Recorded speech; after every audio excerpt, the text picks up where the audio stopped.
Hello, everyone. It's Alex from Alex and Books, and today my guest is Eric Rostad from Books of Titans. Welcome, Eric. Good to be here, Alex. So we've known each other for quite a while on the book Instagram community, but I don't really know that much about you. Can you tell us a little bit about like your background and your professional work? Sure. So I went to college at the University of Georgia and studied international business. And then out of college, I worked at Russell Corporation. They make athletic apparel. And while I was working there, the way to move up in that company was to uh, to go to grad school. And so I did that. And while I was there, my job got eliminated. And so I had an entrepreneurship professor in grad school, and he kind of flipped my brain to where, maybe you could start something on your own as opposed to working in a company. And so uh, towards the end of the degree, I learned some web development. And after I graduated, started doing that, and I've been doing that the past 12 years. So I work with universities, small businesses, and a few other different clients on their online presence and kind of using that business background to help them with their web presence. So that's professionally, that's what I do. Um, and then I've always kind of had a passion for reading as well. So. Yeah, I definitely love to dive into that. Starting with, were you like a reader since a kid, or is it something you picked up later on in life? Well, so when I was a kid, I remember I had a fish tank in my room, and I would turn my lights off so my parents thought I was sleeping, and I would turn the fish tank light on, and I would grab a book. And my earliest memory is having the Narnia books, the Chronicles of Narnia by C.S. Lewis, and I would pick those up, and I would just go as close as I could to the fish tank and try to read whatever I could. And I probably didn't get far because I was quite young, but that's some of my earliest memories. And then just being in school, I lost my love for reading, I guess, or whatever I had when I was young, the desire to read. My parents would read to me a lot, so I kind of grew up in that type of atmosphere of having books read and stuff. So yeah, through high school, then we'd have to read classics for high school, and I hated it. Didn't enjoy reading. Um, and with my church, I would start reading some books, and then yeah, I don't know if you want to go into it now, but just I kind of had a big shift towards the end of high school, and that kind of set me on the path of reading. Yeah, I think that's actually a common thread, like including myself, is like you enjoy reading as a kid, then you go to school, you don't like reading, and then you find it again later in life. So I think there's Yeah, something that needs to be fixed there with the educational system. But yeah, yeah. I'd love to dive into it. A lot of people reference it like a hinge book, like the book that got you Mhm. back into reading. What was that book for you? It was The Sacred Romance, Yeah, and this is a book by John Eldridge. Yeah, there it is. yeah, got it. Nice, nice. So yeah, I heard John Eldridge speak that would have been like 1998. And what he did is he would reference he would show movie clips, he would read poetry, he would read from classical works of literature, and he would show how all these things were pointing to kind of this idea that you get in Joseph Campbell's The Hero of a Thousand Faces, where there's this myth, there's this storyline that has gone across all cultures. But what he did is he tied it to the Gospels, and he tied it to Christianity and Jesus. And so at that time, that was such a eye opener for me. I kind of grew up in a thing where sometimes movies would be bad, or music would be bad, and here's this guy showing movie clips and showing movies that like I loved these movies, and he would kind of describe like this is part of a grander story, and how it fits in that. And in Sacred Romance, he references all these classics. And so after I read that, I read Crime and Punishment, and I just reread it again. Just it was one of my most recent books. First time I reread it in 20 years. But when I read that book, it like I couldn't believe it, because here I'd read a classic. I thought it was going to be boring, and it captured me. And I was like, why were all the books in high school so boring? And then, but when I read it for fun, like it captured me. And then I got introduced to a lot of other authors in that book. And so the Sacred Romance really just set me on a course to where I mean, any book on my shelf, I say it's there because of that Hinge book, the Sacred Romance. Yeah, that's beautiful. That's what I love to tell people. Like, it really only takes that one book. Like for me, is How to Yeah, Win Friends and Influence People. Because I only read like textbooks or poetry or like classic books. That never really like triggered anything with me. But Carnegie's book was like a self help book, and it taught me so much. And I didn't even realize there was this type of book out there. And like yeah, something, yeah, that was like the switch for me. And ever since then, I loved reading. But it's awesome. yeah. So you read the Sacred Romance that got you into reading. What was it that got you to start Books of Titans and like take it to the next level? Yeah, so I would kind of read on and off, but I would be reading and maybe get into it for a little while, and then I would hit a book and I just couldn't get into it. But I was like, I got to finish this book. So I would stay in that book for like 2 or 3 months, and it wasn't working well. It wasn't a good system. And so in 2016, at the end of 2016, Tools of Titans came out by Tim Ferriss. And I read that, and in that book, he references a lot of his podcast interviews where he asks the guests, "What's your favorite book, and what's the book that you've gifted the most to other people?" Because some of these people are accomplished and they've read thousands of books, and they can't just name their favorite book. It's just like there's too many, that I've really liked. But when he asks, "What's the book that you've gifted the most?" It triggers something in those people, like, oh yeah, I bought this book for 50 different people. So they'll share those books. And so when I was going through Tools of Titans, I underlined all those books. And then I'm a big spreadsheet nerd. I created a spreadsheet, and I'm like, here's all the books that were referenced. Here's the page they were referenced. And so I had this book of like 100 or a list of 120 something books that had been recommended by different people in Tools of Titans. And so I looked at that list and I was like, all right, 2017 is coming up. I want to read more. Um, I would love to read every single one of these 120 plus books, but let me set a challenge, and I'm gonna challenge myself to do one book a week, and it's only going to be from this list. So I picked 52 books from that list of 120, and then I randomized that order, and then I read the books in that order for 2017. And so that was the start of the Books of Titans project. And when I told my brother-in-law about it, he said, you should do a podcast, and I'll do it with you, and I'll read the books with you as well, from the list that you chose. So that's what started the podcast then. And it's just kind of gone on from there. But that's really what started it, is just getting a curated list of books in a way, because in Tools of Titans, it's like, these are the top performers and these are the books that influence them the most. Maybe if I read these same books, like, it'll influence me in a similar way. So there's just so many books out there that I think it's hard to find the right books. And what Tools of Titans did for me was to give me a list of books to start with. Yeah, that's awesome. I think like anyone that wants to read, it's great that there's millions of books out there, but it's super overwhelming because you don't know what to choose. Yeah. And what you did was basically create like bar like this filtering system. It's like, hey, these top performers, what are they reading? And then I'll read based on those recommendations. And I'm sure like you filtered out, and most of your reading is probably like books that you ended up enjoying instead of just randomly picking books and just sometimes hit or miss. Yeah. Yep. Yeah, exactly. So how long have you been doing Books of Titans? So I started 2017, and then I've done 52 books per year. The first year I made it through 51 of them. The second year, 48. And then the third year, last year, I got through all 52. That was the first year. So the goal is always 52. I don't always make it. So, and the other thing about that is the books are such different sizes that what I do is I just add all the pages together of those 52 books and then just divide it by 365. So usually after I've chosen 52 books, I need to be around 47 or 48 pages per day. And so that's kind of more my gauge. It's not, I need to read one book a week, because like Crime and Punishment took me 2 weeks.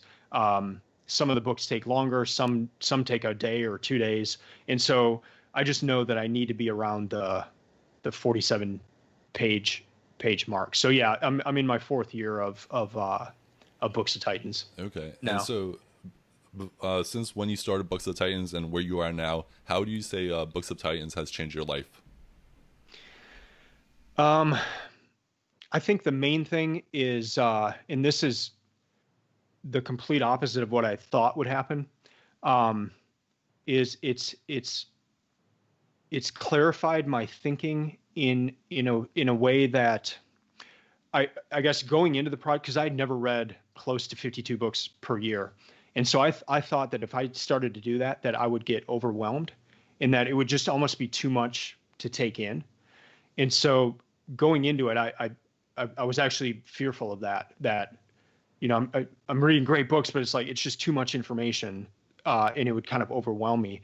But what actually happened is I started seeing common themes across a variety of books. So I would see certain themes that would show up in a work of classic literature, and then I would see that same theme in a book about productivity, and then that same theme in a biography. And so it's like, okay, this is a really important idea if it's showing up in all these different types of books. And so it, where I thought it would overwhelm me, it actually like helped clarify my thinking, and I guess clarify what is important. And then you kind of start seeing these different trends or these different ideas pop up in different books. Um, and so I'd say that's the biggest thing is it's helped me become a better thinker. And I think the next step is to actually write more of this stuff down and to be able to get the thoughts out that way. But yeah, that's been the biggest change, I would say. Yeah, I think that's great. I know Elon Musk tweeted something like a week ago. He said, "Knowledge is like a tree, and you want to like kind of see like where the branches go and like what connects." And like there are a ton of books out there where it's written by like different authors and they have like different stories, but the overall message of the book is the same. And it's like just finding those similarities and parallels. And yeah, there's like multiple books that you could read to learn the same lesson. So I think that's one thing I took away from my books. Yeah. Oh, that's cool. And so you also have the Books of Titans podcast. Can you tell us a little bit about that? Sure. Yeah. So it started off with Jason and we did about 50 books together. So we were doing one a week, and it was really from that first year list. The I just recorded episode 109, and that's going to be Crime and Punishment. So the second half of the podcast, the more recent 50 plus episodes, has just been me for the most part. And the structure of it is I kind of go into some details about the book, some things that stuck out to me, and then I do the one thing at the very end. So it's 3 segments, and then the last segment of the episode is the one thing. And so that's my one key takeaway from the book. And it gets a little weird with a novel because it's not like you can get one key takeaway from a novel that you implement in your life or something. But for a novel, it might be the one thing I'm still thinking about after having read the book, the thing that just won't leave my brain. But yeah, for like productivity or business books, it's pretty easy to do the one thing. And what's been really cool about that one thing is people enjoy it because it's like there's one thing they can remember from the episode about the book. But for me, what I found, and this is one of my key takeaways for the entire project, is I'll go back to a story. So before I started this project, my sister-in-law was at our house, and she was looking at my bookshelves, and she said, "How do you remember what you read?" And I was looking at the bookshelves. I was looking at some books like I had just read, and I was like, I can't tell you a single thing from that book, and I just read it. And so one of my key things for this project is like, if I'm going to be reading all these books, I want to be sure that I'm remembering what I read. And it took me a while to figure out this one thing idea, and it came from the One Thing book by Gary Keller. But I just kind of put that towards a book. And so what I found is if I tried to remember 5 things from a book, 10, 20 things, I would end up not remembering a single thing from the book. But if I just tried to remember one thing, I would remember that one thing. And what's cool now is I can go to my bookshelf and kind of, once I started doing that one thing, I can look at those books where I made a conscious, like, this is the one thing I want to remember, and I can remember that. But the other cool thing that did is by remembering that one thing, that helped me remember a bunch of other things from the book. So it's this really counterintuitive idea of if I just remember one thing from a book, and especially if I can implement that into my life, like that's the key thing. Like if you can change something in your life based on what you read, you will remember the book, and it will have changed you, because you're changing something. But if it's more of an idea, if it's just something that you can remember, that one thing will actually help you remember a bunch of other things. So that's kind of the main part of the podcast, is that one thing. And it's been a cool project. The podcast. I mean, I when my brother-in-law suggested we do a podcast, I was scared to death because I mean, I'll go to like a party and I will come back from that party and just think about everything I said to people at that part, like analyze it. And so I hate putting my voice out there that scares me, but it was a really good challenge for me, I guess, as well. Yeah, that's another kind of thread I'm seeing amongst like our book communities. Like a lot of us are like introverted, but it's funny because we all have these popular Instagram accounts or podcasts where we share like all our knowledge with everyone. But, like our passion and our love for reading is something we want to share with people and not just keep it to ourselves, which is an excellent job you're doing with the podcast. Oh, thank you. Yeah. Thank you. So I like to kind of dive in. You kind of mentioned you kind of try to get one thing from each book. What about when you're reading the book? Like, are you highlighting? Are you taking notes? Like, what's your kind of process? Yeah. So when I'm reading, I have a pen in hand, and so I'm underlining. I will jot notes on the side, and then usually at the end of each chapter, I'll write kind of the main points of that chapter. If it's something that I really want to remember, I write it in the back of the book. So I always try to get hardcovers if I can for that reason, just because it's harder to write in a paperback. And I've just learned that myself, I remember better if it is a physical book. So some of the earlier years I would do Audible on a few of the books, and then do the iPad for some of them. And now I just go solely to physical books because it helps me remember. And I treat it as a notebook of sorts. So I can go up to any book in behind me and just open up the back cover. And that's kind of the main things I want to remember.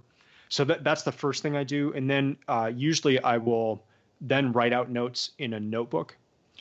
And I know this is like over the top and of note taking, but so it's the underlining, it's the notes in the book, it's notes in a notebook, and then I write a review or like thoughts about the book on the Books of Titans website, and then I do a podcast about the book as well. And I do all these things because of that thing I mentioned before, where I wanted to remember what I read. And I just found that the more I interacted with the book in that way, the more I would remember. But it's even to the point where because I haven't done a podcast about every book. If I have done a podcast about it, I remember it a lot more than the ones I haven't, just because I've had to think about it more, prepare the podcast. So for anyone that is wanting to learn or in remember better what they read, that's my suggestion, is just to do as many of those types of things as you can, and to prepare something, even if it's just for you. I mean, I almost, like with the podcast, sometimes just view it as a thing where I can go back. They're 30-minute episodes. I can go back. If I've forgotten the main lessons of a book, I can just go back and listen to it quickly as well. Because I'm just as apt to forget, even though I've read the book, So yeah, it's a process of a lot of different things, but it's funny that one thing idea has really been the thing that's helped me remember books the most, more than underlining, more than taking notes, more than doing the podcast. It's remembering one thing, like having that one key takeaway from each book. Yeah. Well, 2 points I just want to add on that. Like people, they always ask me like, how can I remember more of what I read? And I tell them like, if you want to remember more, you have to put in more work. Like you get what you give in. So that's And the second part is, this probably isn't the best way to phrase it, but we're all kind of very selfish, because like I write on my blog, I basically write my book notes so that I remember it. And if someone else enjoys it, good for them. And like same with your podcast, you do it so that you remember more of your book. But it's also a benefit that other people get to learn from what you're reading, and they kind of get a summary of their book, and it helps you remember more. So it's like a win-win situation for everyone. Yeah. Yeah. Yeah, that's cool. And I actually I was listening to one of your podcasts, and it was one where you mentioned a ton of reading tips. So I was wondering if you could share some of them here. Sure. The one I mentioned before well, I like the idea of having a reading list, and that's really helped me. It might not be for everybody, but setting that list in advance has been a huge thing, because what that means is I have to think about that list. And where I mentioned before, where I'd get stuck on a book and it would take 2 to 3 months, I really haven't had that happen in the last 4 years, because I think about these books so long. And so, like the year before the reading list for 2021, I'm thinking about what I want to be reading next year, the whole year. And so I end up having a list of like 150 or so books that I then narrow down to 52. So I've thought about these. The book doesn't even make that list of 150 unless I've seen it in multiple places. I've heard you talk about it. I've heard other people talk about it. Like I hear about it from a lot of different places. And so by the time I have my list of books, I really want to read all 52 of these books, like badly. I know they're going to be beneficial. I know I'm going to get a lot out of them. So that's been a huge benefit, I guess, to me, is just this idea of putting together a reading list. Another tip is, once I have that reading list, I randomize the order. So I go to randomizer.org, and you can so if you have the 52 books, you just copy and paste that list, put it in randomizer, and it randomizes the order. Otherwise, I would put the books I'm super excited about at the front, and I would top load the list. But just having it in that random order kind of spaces things out, and then I know that I didn't put it in that list, and so it I don't know how to explain it, but it does something mentally where it just Makes it fair. it makes it fair, and there's books at the end that I really want to read, and I'm not going to cheat and put them sooner. Another tip is just to always carry a book with you. I've heard you say that, and I've heard it, especially like I've got a couple kids, and so if we're out doing errands and one of the kids falls asleep in the car, like my wife will go into the store, and I'll be in the car with the sleeping child, and it's like, that's 30 minutes. And if I didn't have my book, I would have my phone out or something, and it's like there's these pockets of time throughout the day where those kind of things happen. And it might be really nerdy, but I mean, even if you're at the grocery store, you get into the line and there's 5 or 10 minutes, and like, you just add all that time together, and there's a lot of time for reading. I guess the other thing is to not treat your books as sacred, in the sense of, I used to do that where I would never write anything in a book. Like, I would not use a pencil, I would not use a pen. But just that act of interacting with your book and writing in it, and asking questions, like writing the questions in the margin, that was a big shift that I started with this project. Because I would treat books as almost like sacred, and not want to write in them. Yeah, just to add on that, yeah, when I first started reading, I wouldn't like touch my books. I wouldn't like highlight them. I wouldn't write in them. And then I pick them up nowadays, and it's like, there's nothing in it. It's empty, and like I barely remember anything in it. I was like, what's the point of reading it? Yeah, like, going back to that point, like the more you put in, the more you'll get out of it. Yep. And so you read, you've been doing this for almost like 4 years. I think you mentioned probably read over 150 books. There has to be a couple that haven't lived up to the hype, or you just didn't enjoy. Can you name a few of those? Yeah, one was Principles by Ray Dalio. I know they got a lot of hype. It's a safe space. Don't worry, we're all friends. Yeah, it is the right book for a certain person, and I would recommend it to a specific person. But that person would need to be an executive at a company with a lot of people, and that book is kind of a manual. That book is like, it's like, the best way I can relate it is in the Bible, this guy goes up to Jesus and asks, what's the most important law? And Jesus narrows the law down to 2 laws. Love the Lord your God with all your heart, soul, and mind, and love your neighbor as yourself. But there are also 600 laws that you could obey. Principles, that book to me is like the 600 rules. I like reading the principles. To me are like the 2 or 3 things that encapsulate all the other things. And there's a place for that type of book where there's the 600 different things. So it's helpful in that sense, but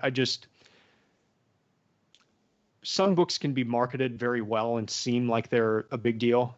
And so that was one of them. Another one, and it wasn't for this reading project, but I read it before this reading project, was 0 to 1 by Peter Thiel. And I just see people just love that book. And I don't know what it was. I did not like that book at all. And so those are a few that, and what's funny is I started the project based on recommendations from Tim Ferriss's podcast. And the books that Tim Ferriss himself has recommended have been some of my least favorites. So It's kind of funny how all that works. Yeah, I mean, relating to the Principles book by Ray Dalio, I kind of felt similar about Robert Greene's book, where there's like so much information, it's a bit too much information. And it kind of gets crowded. 0 to 1 I did enjoy, though, I have to say that. Yeah. But that's what I tell people all the time. It's like, everyone has different experiences, and like one book that resonates with someone may not resonate with another person. And like if it comes from someone you respect, check out the book, give it a try. But if it's not for you, it's okay. Like not everyone has to love the same book. It's kind of like movies. Like not everyone loves The Godfather, even though a lot of people consider it like one of the greatest movies of all time. Yeah. So the one book I've hated the most of the entire project is Blood Meridian by Cormac McCarthy. It's intense, and it's like there's a lot of references to other literature, and so people in the literary world are like, this is amazing, it's there's so much going on, and I missed a lot of that stuff. I didn't get it. And then it's a unbelievably like violent book, and I'm careful with movies. Like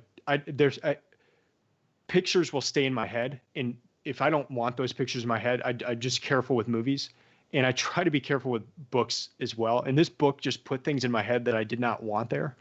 But it's like a beloved book by a lot of people. And that's my least favorite book of the entire project so far. So. Gotcha. And so you mentioned before, like Tim Ferriss asked his guests, like, which book have you gifted the most? And I would like to ask you that question. Which couple books have you gifted the most?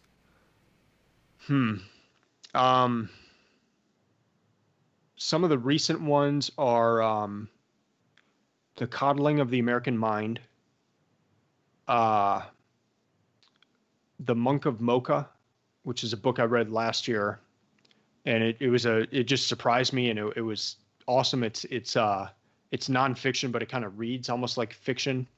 Really interesting story. I bought that for a few people, and one guy I bought it for had not read a book since college, and he read that book, and it just he like started crying when he finished reading the book, and I had no idea. Like the book is about coffee, in a guy's quest to go back to his family roots in Yemen to revive a coffee culture, but there's a civil war going on in Yemen, and it's just a mess, and there's terrorists and all that. And so I got him this book just because he works in the coffee industry, and I was like, oh, he'll like this book. I had no idea. And he's like, dude, can we get together? We got together, and he's like, this is the first book I've read since college. And now he's starting to read books and stuff. And so you never know, kind of to that idea, what you said before, like you never know the one book that is going to flip things around for somebody. And so yeah, when I'm reading books, like if I'm thinking about somebody while I'm reading it, I'll usually just buy the book for them because I think they'll like it, and it's amazing. And then it just brings up some really cool conversations when you do that with people. Totally. It's like we're kind of, we're spreading, we're kind of like encouraging other people to read by like gifting books. Like I love doing book giveaways, and like every now and then I'll get like a note or a letter being like, hey, I really love this book, it really impacted me, thank you so much. And it's like, awesome. It's a great feeling because like we're encouraging other people to read, and it's like helping their life, and it's always great to like lift others up on your way up. Yeah That's awesome. And so what about this year? Have there been like one or two books that really like really blew you away and that you highly recommend? Yeah, well, I started the year reading the Bible. I've never read the Bible just straight through. I've done it where I've read it over a year or just different parts of it, and that was quite an experience. I mean, it took me 2 months, and yeah, it was just an amazing experience. I'm really glad I did that, and it's kind of another thing with this project where I've gotten through these big books that I have wanted to read my whole life and just never have. But when you put it into a reading list, it's like, okay, this is one of the books. I just need to get through it, and I need to read about this number of pages per day, and I'll get through it. So that was one of them. I just read Crime and Punishment, and that podcast releases tomorrow morning. That is just an unbelievable book. I just read, my wife's favorite author is George MacDonald. I just read one called The Highlander's Last Song. I just finished that a few days ago. And yeah, that's on another level. Like C.S. Lewis's favorite author was George MacDonald. And he said he called him his master. And C.S. Lewis was just known to have been one of the most well-read people. And for him to call one particular author his master, it's like, I gotta read this guy who is the master, you know? And, yeah, that was a really interesting book. I read, it's funny, and back to that randomization thing, I almost think there's like a divine finger on that randomization at points, because I read the Ta-Nehisi Coates book, Between the World and Me, and right before all these protests started happening and stuff, and that was amazing time to have read that right before all that. So that one was a big eye opener. Yeah, so those are kind of the ones that have really stuck out so far from this year. Awesome. Yeah, and I love what you're doing with the project, kind of like filtering through all the books that Tim Ferriss recommended, and then I'm kind of using you as a filter because I actually picked up The Reading Life by C.S. Lewis and Frederick Douglass, the narrative of Frederick Douglass, and two books that I loved and I would highly recommend people to read. So I love how you're reading someone's recommendation list and recommending books, and then I'm following your recommendations. So yeah. We're all reading here. Yeah. Well, and then just to so most of the books I'm reading now are not recommendations from Tim Ferriss. So like the first year was all recommendations from Tim Ferriss. The second year was half recommendations and then just books, because now I'm looking at all these different lists of recommended books, and then I'm asking specific people too, which is another cool idea. If you need book suggestions, is ask someone you respect. I mean, I two of the books on my list this year, including Between the World and Me, were a suggestion from a friend from high school that I haven't talked to in probably 20 years, and I just hit him up on Facebook, and he's a professor now, and I've always respected this guy, and I was like, hey, I want tell me 2 books you think I should read. And he told me, and I've read them, and they were amazing. So I'm kind of getting ideas from all over the place now. But yeah, it did start with the Tim Ferriss. Right. Well, that's incredible. And I'm sure people want to listen to your podcast and like learn more about you, check out the blog and follow you on social media. Where would you recommend people to go to? The best place is probably to booksoftitans.com. Okay. And then I've got links to all the other stuff from there. But yeah, in any podcast player, just searching for Books of Titans, it should pop up. So yeah, and anyone listening, I follow Books of Titans. I love his recommendations, so I recommend you check out his website, his Instagram, and his podcast as well. So, and Eric, I had an amazing conversation with you today, and I really appreciate you taking the time to talk. Thanks, Alex. Thank you.